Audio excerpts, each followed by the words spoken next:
Milky beauty Tamannaah Bhatia మరోసారి వివాదంలో చిక్కుకుంది. ఇటీవల మితిమీరిన అందాల ప్రదర్శనతో ట్రోలింగ్‌కి గురవుతున్న ఈ బ్యూటీ ఈసారి తన ప్రమేయం లేకుండానే ఓ తీవ్ర వివాదానికి కేంద్ర బిందువైంది.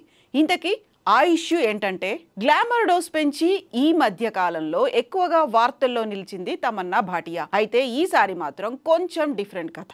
వివరాల్లోకి వెళ్తే, బెంగళూరు హెబ్బల్లోని సింధీ హై స్కూల్లో 7వ తరగతి పాఠ్యాంశంలో తమన్నా భాటియా జీవిత విశేషాలతో ఓ ప్రత్యేక పాఠాన్ని పొందుపరిచారు.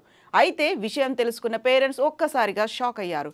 అదేమిటి, తమన్నా దేశం కోసం ఏమైనా చేసిందా, లేక ప్రజల కోసం ఇంకేదైనా చేసిందా అంటూ ఆగ్రహం వ్యక్తం చేశారు. తమన్నా పాఠాలపై మండిపడ్డ తల్లిదండ్రులు స్థానిక బాలల హక్కుల రక్షణ సంఘంలో ఫిర్యాదు చేశారు.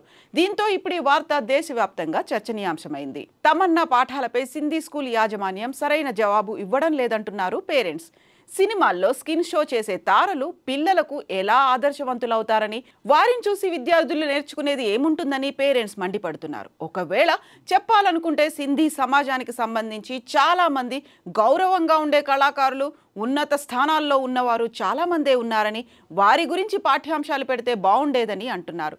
మరోవైపు తమన్నా పాఠ్యాంశాన్ని వ్యతిరేకించినందున పిల్లలకు టీసీ ఇచ్చి పంపేస్తామంటూ బెదిరిస్తున్నారని పేరెంట్స్ ఆవేదన వ్యక్తం చేస్తున్నారు. స్వాతంత్ర్యానికి పూర్వం ప్రస్తుతం సింధు ప్రాంతంలో జీవన స్థితిగతులు ఎలా ఉన్నాయో విద్యార్థులకు చెప్పాలన్నదే తమ లక్ష్యమంటోంది స్కూల్ మేనేజ్మెంట్.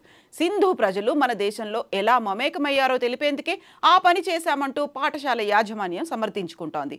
సింధు వర్గానికి చెందిన నటులు తమన్నా, రణ్వీర్ సింగ్లు తమ రంగాల్లో అంచెలంచెలుగా ఎదిగారని, వారిలో తమన్నా జీవితంలోని ముఖ్యాంశాలను లెసన్స్లో పెట్టినట్టుగా సమాచారం. అయితే దీనిపై పేరెంట్స్ నచ్చజెప్పేందుకు స్కూల్ మేనేజ్మెంట్ ప్రయత్నిస్తోందని వార్తలు వైరల్ అవుతున్నాయి.